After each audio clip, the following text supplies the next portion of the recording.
Desystemization is one of the key patterns of authoritarian and necroliberal thinking. I hope we can all agree that we live in a systemically authoritarian society, a systemically racist, misogynist, ableist, queer-hating, and so on society. This means we all think authoritarianly, due to the pervasive normalization, repetition, and internalization of authoritarian patterns of thought. Now, authoritarian thinking disables not only empathy and replaces it with sympathy, in-group love, it also disables thinking systemically, understanding what systemic really means, fully grasping the dimension of our system's violence and deadliness, their pervasiveness. Rather, we artificially singularize, individualize, and privatize events and causes. We see berebels instead of systemic problems, individual failures instead of collective malfunction, and only direct short-term effects instead of long-term ramifications. Consequently, we search for direct, fast, and easy fake solutions, like casting a vote every 4 years to stop systemic fascistization. That can never solve systemic problems, dynamics, and our fascistization. Welcome to Deconstructing Necroliberalism. Another result of desystemizing thinking, or denying systemicity, including that of a systemic violence we are co-responsible for, is that we draw a false equivalence between the singular experiences of active violence as members of a systemically privileged or systemically not targeted group and the systemic experience of permanent violence as members of a systemically marginalized group. Bear with me here. A usually rather singular act of resistance against unseen and denied systemic permanent violence is irrationally reframed as an act of violence and terror. Sounds familiar from the Palestine discourse, doesn't it? Because when the systemic violence is not seen, the apartheid regime and so on, the inherent genocidal system, the marginalized need to be ascribed a surrogate reason for their behavior. Inherent evilness, violence, a violent nature, culture, or religion, or simply irrationality. That is what desystemizing and singularizing thinking causes. It even turns a genocide, which is actually a system, not a single event or issue, into a singularity.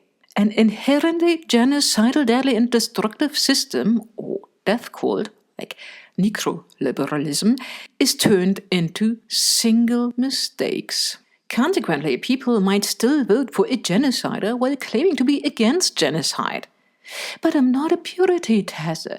I'm not a single-issue voter. I'm so much more enlightened, irrational, desystemizing, neither understanding one of the many current genocides as one of the many deadly symptoms or effects of our deadly system, nor understanding the systemic ramifications of emboldening deadly politics, which will surely normalize letting people die or murder them for profits.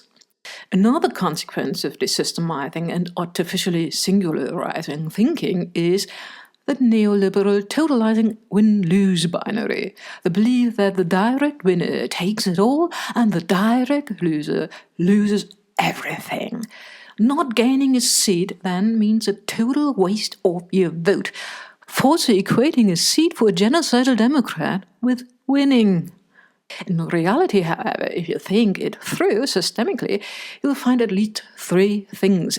A, that withholding your vote from a genocidal party is the only thing which can put some pressure on it to change its deadly attitude, which puts our necroliberal system above life, including yours.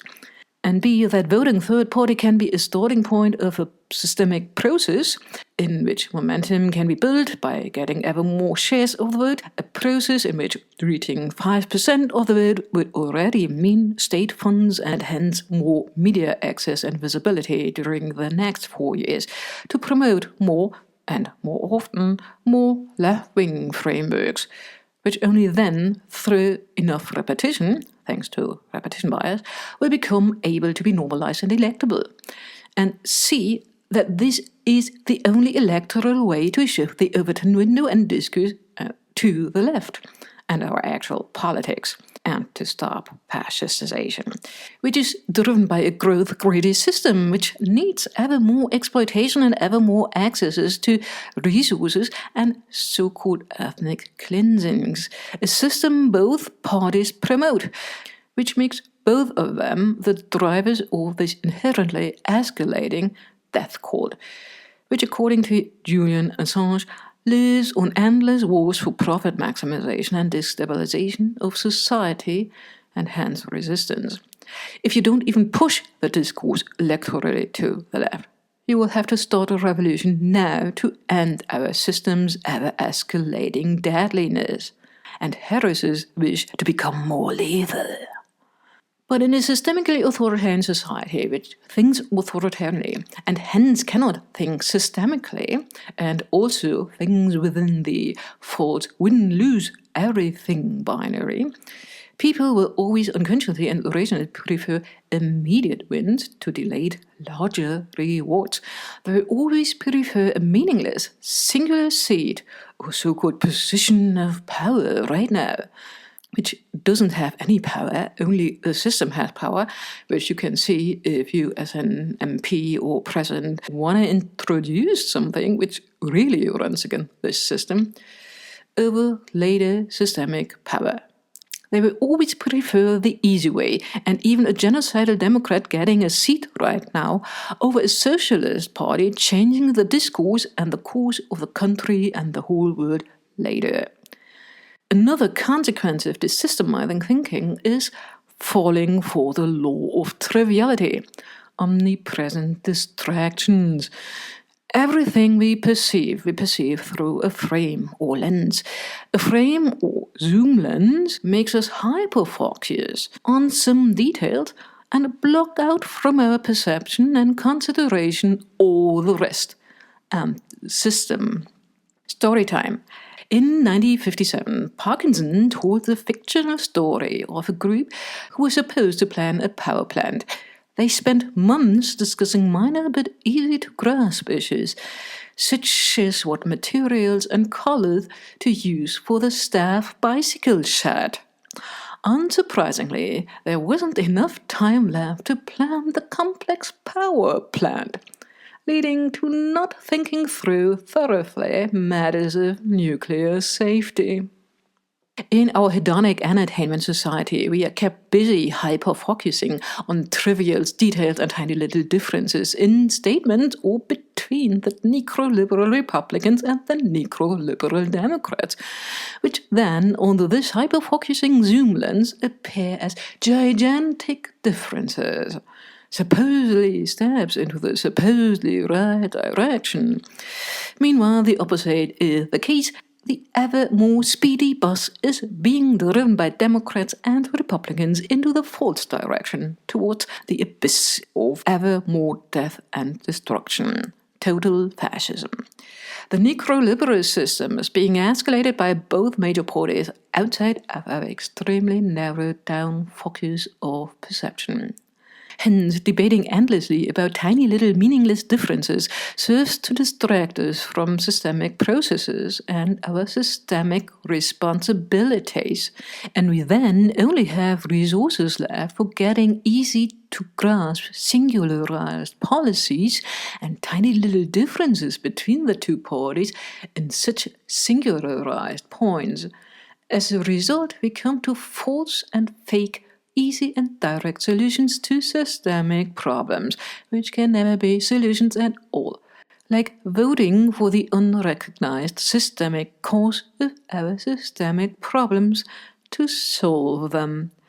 So the hyperfocused and thus magnified tiny little differences in wordings and style are just as falsely and delusional interpreted by liberals as all the very vague statements of Democrats.